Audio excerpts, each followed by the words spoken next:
Hello, welcome students. आज इस video में हम पढ़ेंगे फीमेल गैमेटोफाइट यानी कि मादा युग्मकोद्भिद। देखिए, इसके प्रीवियस वीडियो में हमने पहले मेल गैमेटोफाइट की स्ट्रक्चर्स और डेवलपमेंट पढ़ा, लेकिन आज हम यहां पढ़ने वाले हैं फीमेल गैमेटोफाइट। अब फीमेल गैमेटोफाइट क्या है? देखिए, पौधों में ऐसी संरचना या ऐसी रचनाएं जो मादा युग्मक का निर्माण करती है। क्या? कि पौधों में ऐसी संरचनाएं जो मादा युग्मक का निर्माण करती है उसे फीमेल गैमेटोफाइट कहते हैं। फीमेल गैमेटोफाइट कहते हैं। ध्यान दीजिए, फीमेल गैमेटोफाइट यानी कि पौधों में ऐसी संरचनाएं जो मादा युग्मक किसका निर्माण करेगी? मादा युग्मक का निर्माण करती है, उससे क्या बोल देते हैं? मादा युग्मोद्भिद यानी कि फीमेल गैमेटोफाइट। और ध्यान दीजिए, ऐसी रचनाएं कौन है? और ध्यान रखना, ऐसी रचनाएं हैं हमारे पास में या ऐसी संरचना कौन है? भ्रूणकोश, एम्ब्रियो सैक। कौन है? Embryo sac. तो ध्यान रखना, पौधों में पाई जाने वाली ऐसी संरचनाएं जो किसका निर्माण करेगी? मादा युग्मक का, उसे क्या बोल देंगे? Female gametophyte. लेकिन ऐसी संरचनाएं कौन है जो मादा युग्मक को बनाएगी? वो है कौन हमारे पास में? भ्रूणकोश यानी कि एम्ब्रियो सैक। अब देखिए, हमें क्या पढ़ना है? Embryo sac. अब देखिए, एम्ब्रियो सैक कहां होता है? ध्यान दीजिए, ये डायग्राम आपके सामने बना हुआ है। ये बीजांड, ये पूरा का पूरा क्या है? स्त्री केसर। ठीक है, यानी कि इसको अंडक भी कह सकते हैं। अब ध्यान दीजिए, अंडक के अंदर क्या अवेलेबल है? बीजांड। और बीजांड में ध्यान रखना, बीजांड के मध्य में यहां पाया जाता है भ्रूणकोश। अब हमें भ्रूणकोश पढ़ने के लिए पहले हमें क्या पढ़ना पड़ेगा? बीजांड। बीजांड किसके अंदर है? अंडाशय के अंदर। और अंडाशय किसका भाग होता है? स्त्री केसर का। किसका भाग होता है? स्त्री केसर या अंडक का भाग होता है। और स्त्री केसर क्या है? जायांग है। क्या है? जायांग। यानी कि जायांग की एक इकाई कहलाती है स्त्री केसर। तो हमें क्या पढ़ना है? मादा जन्नांग पढ़ने हैं। क्या पढ़ना है? मादा जन्नांग। तो ध्यान दीजिए, हमारा जो टॉपिक है वो है मादा जन्नांग। और ध्यान रखिए, मादा जन्नांग को क्या बोलते हैं हम लोग? जायांग। क्या बोल देते हैं? जायांग। और ध्यान रखना, जायांग की एक इकाई क्या कहलाती है? स्त्री केसर।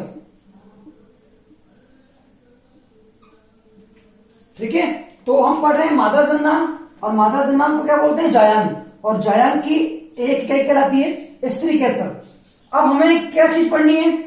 हमें पढ़ना है स्त्री केसर।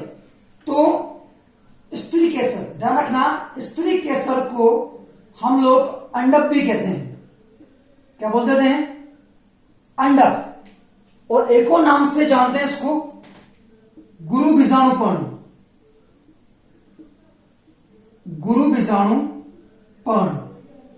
तो ध्यान दीजिए, हमारी टॉपिक क्या हो गया हमारा? स्त्री केसर। स्त्री केसर को एक और नाम से पुकारते हैं क्या? अंडक। और अंडक को एक और नाम से जानते हैं गुरु बीजाणुपर्ण। ध्यान रह जाएगा। अब ध्यान दीजिए, ये जो स्त्री केसर होता है, इस स्त्री केसर के 3 भाग होते हैं। कितने भाग होते हैं? 3 भाग। पहला हमारे पास में है वर्तिकाग्र। दूसरा है हमारे पास वर्तिका। और तीसरा है हमारे पास क्या? अंडाशय। तो ध्यान दीजिए, पौधों में ऐसी संरचनाएं जो किसका निर्माण करेगी? मादा युग्मक का, उन्हें क्या बोल देंगे? Female gametophyte. अब ऐसी संरचना कौन सी है? वह है भ्रूणकोश। भ्रूणकोश कहां मिलता है? बीजांड में मिलता है, यानी कि हमें बीजांड पढ़ना पड़ेगा। बीजांड किसका भाग, बीजांड किसके अंदर पाया जाता है, अंडाशय के अंदर, और अंडाशय किसका भाग है, स्त्री केसर का। तो हमें क्या पढ़ना है, स्त्री केसर या अंडक या गुरुबीजाणु पर्णु, ठीक है। तो ध्यान रखना, स्त्री केसर के 3 मुख्य भाग होते हैं, एक होता है वर्तिकाग्र, एक होता है वर्तिका और एक होता है अंडाशय। ध्यान दीजिए, देखिए ये क्या है, ये पूरी की पूरी जो संरचना है एक, ये क्या है, स्त्री केसर, क्या है ये, स्त्री केसर, या जिसे हम अंडक भी कह देते हैं, अंडक, ये एक अंडक की संरचना है। अब ध्यान दीजिए, सबसे पहला भाग वर्तिकाग्र, जिसे स्टिग्मा भी कहते हैं, क्या बोलते हैं, स्टिग्मा या वर्तिकाग्र। ध्यान दीजिए, देखो ये क्या है, स्त्री केसर, स्त्री केसर का सबसे ऊपरी भाग, ये क्या है, स्त्री केसर है, स्त्री केसर का सबसे ऊपरी भाग कैसा, ये पंखनुमा, और ध्यान रखना जो क्या करता है, पराग कणों को ग्रहण करता है, किसको ग्रहण करेगा, पराग कणों को। तो ध्यान रखना, स्त्री केसर का सबसे ऊपरी भाग पंखनुमा, पराग कणों को ग्रहण करने वाला भाग क्या कहलाता है, वर्तिकाग्र कहलाता है या स्टिग्मा कहलाता है। क्लियर। दूसरा भाग है हमारे पास वर्तिका, स्टेल। ध्यान दीजिए, पतला, ये पतला लंबा भाग, पतला लंबा भाग जो वर्तिकाग्र, ये ऊपर वाला भाग क्या है, वर्तिकाग्र, और नीचे वाला क्या है, अंडाशय। तो जो क्या करता है, जो वर्तिकाग्र और अंडाशय को जोड़ने का कार्य करता है, वो भाग क्या कहलाता है, पतला लंबा भाग वर्तिका या स्टाइल कहलाता है। और लास्ट में मैं बात कर लूंगा, तीसरा भाग जो है हमारे पास में, वो है क्या, अंडाशय। देखिए, ये स्त्री केसर का सबसे प्रमुख भाग है, कौन, अंडाशय। कैसा है ये, प्लास्कनुमा, कैसा भाग होता है ये, प्लास्कनुमा होता है, प्लास्कनुमा। तो ध्यान रखना, स्त्री केसर का प्लास्कनुमा जो भाग है वो क्या कहलाता है, अंडाशय कहलाता है, यह सबसे प्रमुख भाग होता है। और मैं आपको बात कर लेता हूं कि जो अंडाशय होता है, अंडाशय के अंदर जो खाली स्थान होता है, ये जो खाली स्थान आपको नजर आ रहा है, अंडाशय का खाली स्थान क्या कहलाता है, ये कहलाता है गर्भाशय गुहा। क्या कहलाता है, गर्भाशयी गुहा। और इसके साथ साथ ही जो अंडाशय होता है, अंडाशय की ये भीतरी दीवार, ये वाली अंडाशय की भीतरी दीवार पर एक कोशिकाओं का समूह होता है, ये स्टेप्स हैं, ये पूरा अंडाशय की भीतरी दीवार पर एक कोशिकाओं का समूह होता है, जिसे हम लोग क्या बोलते थे, अपरा या प्लेसेंटा, प्लेसेंटा। तो ध्यान दीजिए, अंडाशय का खाली जो स्थान या खाली भाग है वो क्या कहलाता है, गर्भाशय गुहा कहलाता है। जबकि जो अंडाशय होता है उसका भीतरी भाग, भीतरी भाग होता है, ये क्या कहता है, इसका क्या होता है कि ये कोशिकाओं का समूह होता है।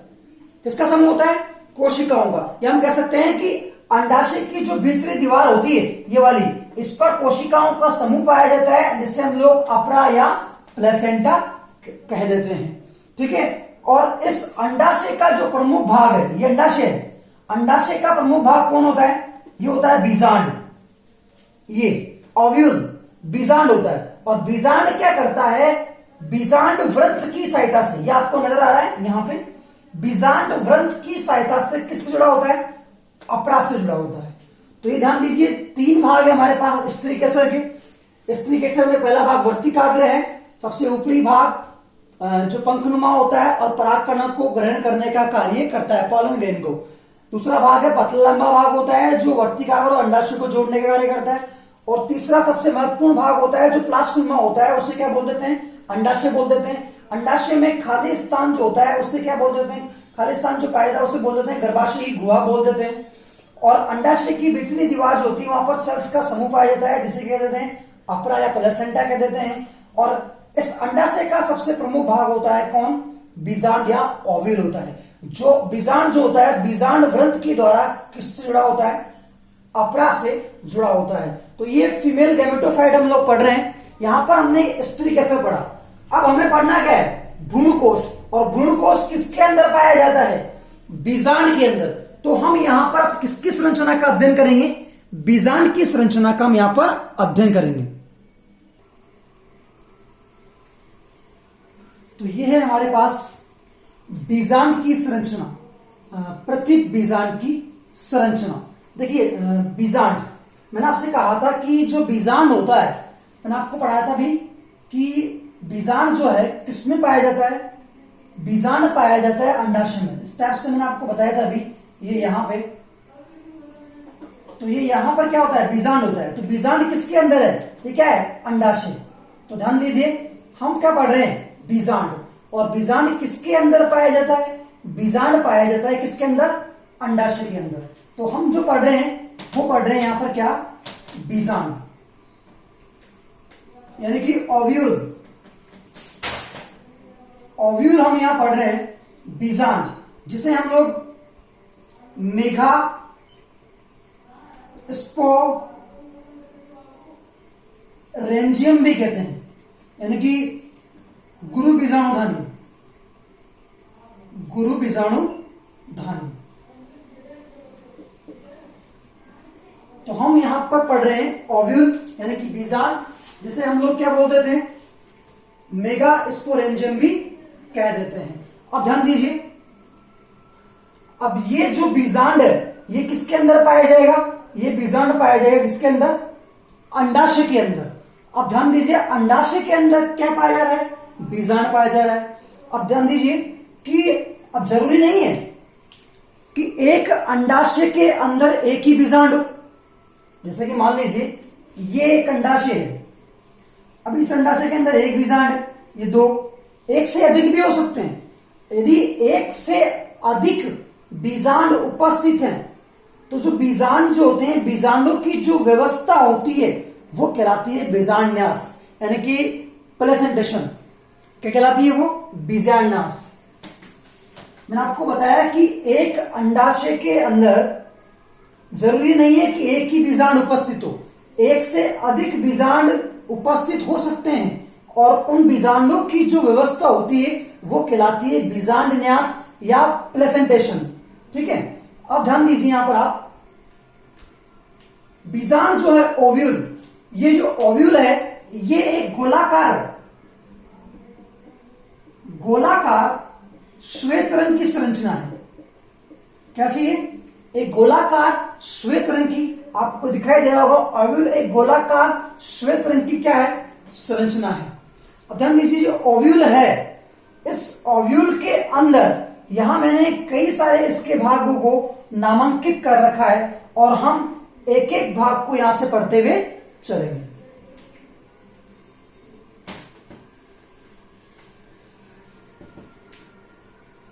सबसे पहले मैं बात कर लेता हूं बीजांड ग्रंथ की। ये बीजांड ग्रंथ, बीजांड ग्रंथ मैंने आपको बताया था कि ये क्या है, ये पूरा का पूरा क्या है, बीजांड है। ठीक है, और ये एक व्रंथ के द्वारा किससे जुड़ा होता है, अपरासी, यानी कि एक तंतु के द्वारा बीजांड का संपूर्ण शरीर, बीजांड का संपूर्ण शरीर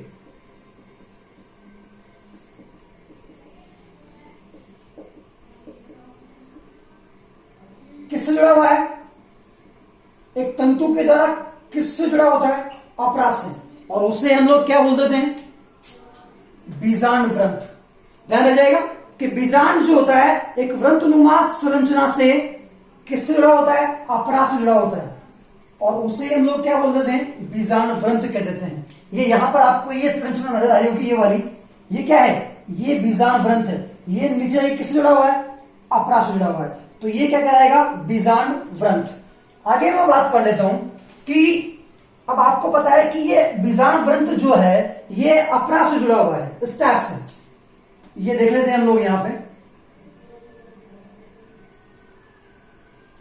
ये है, ये क्या है, अपरा, ये पूरी की पूरी क्या है, ये अपरा है। अब इससे ये यहां से जुड़ा हुआ है, स्टैफ से ये जुड़ा हुआ है।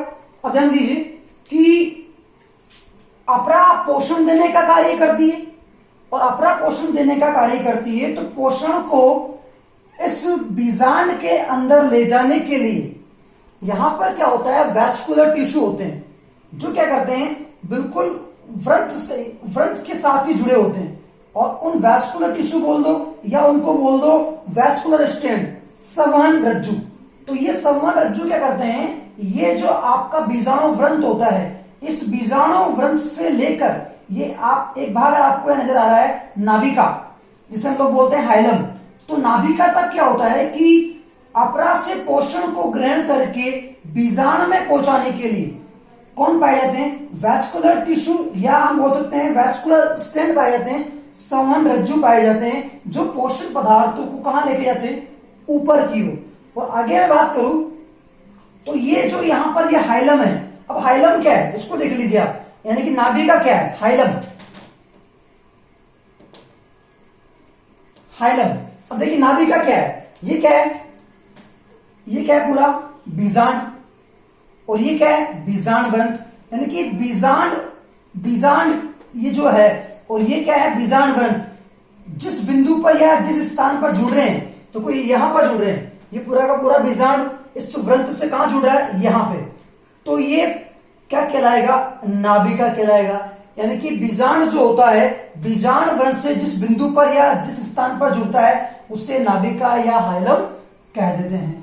तो क्या होता है कि ये नाभिका जो होती है, इस नाभिका तक, यहां तक नाभिका तक तो केवल क्या पाए जाएंगे, संवहन रज्जु पाए जाएंगे। लेकिन नाभिका के आगे भी एक जहां से नाभिका होती है, इस नाभिका के आगे क्या होता है कि एक उभारनुमा संरचना बन जाती है, या हम कह सकते हैं कि जो संवहन ऊतक होते हैं ये आगे की ओर पूरे ही बीजाणु में फैले रहते हैं। किसके साथ साथ, ये बीजाणु ग्रंथ के साथ साथ। हम कह सकते हैं कि जो बीजाणु ग्रंथ है ये पूरे बीजाणु में अंदर तक गया हुआ है। तो इसी के साथ साथ क्या होता है कि यहां पर इस हाइलम के ऊपरी भाग पर, यहां से क्या होता है कि एक उभारनुमा संरचना निकलती है, और उस उभारनुमा संरचना को हम लोग क्या बोल देते हैं, राफे कह देते हैं। याद रहेगा बात को, यानी कि बीजाणु ग्रंथ जहां पे जुड़ रहा है, कहां जुड़ रहा है, नाभिका पर, और इससे आगे एक उभारनुमा संरचना बनती जाएगी, और इस उभारनुमा संरचना को हम लोग क्या कह देते हैं, राफे कह देते हैं। अब देखिए बीजाणु ग्रंथ हो गया, नाभिका हो गया। अब मैं बात कर लेता हूं यहां पर मुख्य बात, बीजांड काय। ये क्या है बीजांड काय, देखिए बीजांड काय,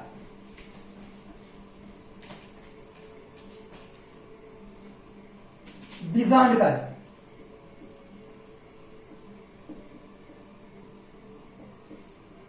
अब देखिए बीजांड काय जो है, मैं बात करूं तो कि जो बीजांड है, बीजांड का जो संपूर्ण शरीर है, या बीजांड का जो शरीर है, बीजांड का शरीर, वो क्या कहलाता है, बीजांड काय कहलाता है। अब बीजांड काय क्या है, मृदुतकीय ऊतक है। क्या है बीजांड काय, देखिए मैं बात करूं कि इस बीजांड के अंदर यदि कोई सर्वाधिक मात्रा में कोई चीज, कोई पदार्थ पाया जा रहा है, तो वो क्या पाया जाता है, बीजांड काय पाया जाता है। इसलिए हम इसको क्या बोल देते हैं, बीजांड का शरीर बोल देते हैं। और ये बीजांड काय क्या होता है, बीजांड काय मृदुतक ऊतक होता है। और मृदुतक ऊतक क्या है, एक पोषक ऊतक है। क्या है ये, पोषक ऊतक, जो संपूर्ण बीजांड में भरा रहता है। तो बीजांड काय क्या है, ये पूरा का पूरा जो आपको दिखाई दे रहा है, ये बीजांड काय बहुत अधिक मात्रा में पाया जाने वाला क्या है, एक मृदुतक ऊतक है। ठीक है, और मृदुतक ऊतक है, इसलिए ये ऊतक कौन सा, मृदुतक ऊतक कौन सा ऊतक होता है, ये पोषक ऊतक होता है। अगर मैं इसकी गुणिता की बात कर लू, बीजांड काय की गुणिता की बात कर लू, तो ध्यान रखना बीजांड काय जो होता है वो होता है 2n।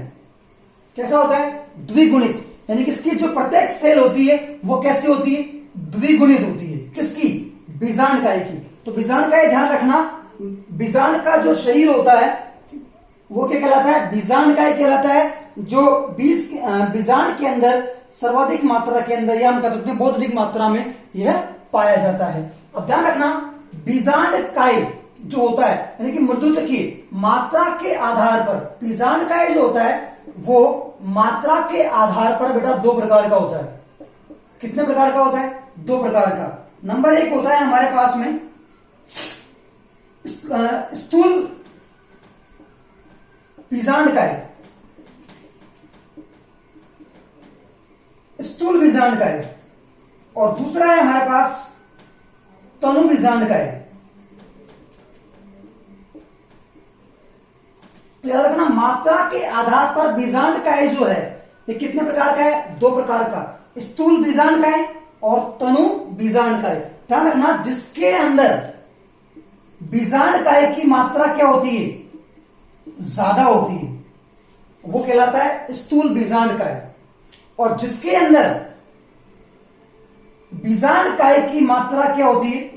कम होती है, या हम कह सकते हैं कि मृदुतक जो ऊतक है या उस मृदुतक जो सेल है उसकी मात्रा कम होती है, तो उससे हम लोग क्या बोल देंगे? तनु बीजांड काय। और जिसके अंदर मात्रा अधिक होती है उससे हम लोग क्या बोल देते हैं? स्थूल बीजांड काय हम लोग कह देते हैं। तो ये बीजांड काय, अब ध्यान दीजिए, बीजांड काय जो है ये बीजांड में पाया जाने वाला सर्वाधिक मात्रा में पाया जाने वाला क्या है? एक पदार्थ है। हम कह सकते हैं कि बीजांड काय वास्तव में है क्या? ये मध्यद्वितीय ऊतक है, और मध्यद्वितीय ऊतक क्या होता है? एक पोषक ऊतक होता है। अगर मैं इसकी गुणिता की बात कर लूं तो गुणिता से कैसी होती है? 2n होती है, यानी कि ये द्विगुणित होता है। यानी कि मैं बोलूं तो इसकी जो प्रत्येक कोशिका होती है वो कैसी होती है? द्विगुणित होती है। बीजांड काय जो होते हैं वो 2 प्रकार के होते हैं, स्थूल बीजांड काय और तनु बीजांड काय। ध्यान रखना, स्थूल बीजांड काय यानी कि जिसके अंदर मृदुतक सेल्स या मृदुतक ऊतक की मात्रा ज्यादा होती है उसे स्थूल बीजांड काय कहते हैं। और जिसमें मृदुतक ऊतक की मात्रा कम मात्रा में होती है या बीजांड काय की मात्रा कम होती है उसे हम लोग तनु बीजांड काय कह देते हैं। तो ये बीजांड काय है। अब मैं आपको एक छोटा सा बात और कर लेता हूं। अगर हम बीजांड काय पढ़ रहे हैं तो एक छोटी सी बात और कर लेता हूं मैं आपसे यहां पे। एक होता है पेरिस्पर्म। पेरिस्पर्म, देखिए क्या होता है पेरिस्पर्म। जैसे ही फर्टिलाइजेशन की प्रक्रिया होती है तो ये बीजांड जो होता है किसमें बदल जाता है? बीज में। अब बीज में बदल जाएगा तो ये बीजांड क्या है? क्या होता है? ये संपूर्ण खत्म हो जाएगा। क्या हो जाएगा? ये खत्म हो जाएगा। तो जब ये बीजांड का खत्म हो जाएगा, ठीक है, अब बीजांड का खत्म हो जाएगा, मैंने आपको बताया कि फर्टिलाइजेशन की प्रक्रिया से जो ये बीजांड है ये किस में कन्वर्ट हो गया? बीज में कन्वर्ट हो गया। अब क्या खत्म हो गया? यानी कि ये जो पोषक, ये पूरा का पूरा मधुतक जो शेल थी, यानी कि ये जो बीजांड का था ये खत्म हो जाता है। लेकिन कुछ बीजों के अंदर क्या होता है कि ये जो बीजांड का होता है एक परत के रूप में शेष रह जाता है कुछ बीजों में। तो कुछ बीजों में क्या करता है? ये बीजांड का जो होता है ये शेष रह जाता है एक परत के रूप में। एक परत के रूप में ये क्या रह गया? शेष रह गया। और ध्यान रखना, अगर मैं इसके ऐसे बीजों की बात कर लूं, ऐसे फलों की बात कर लूं, तो ध्यान रखना चुकंदर, काली मिर्च के अंदर क्या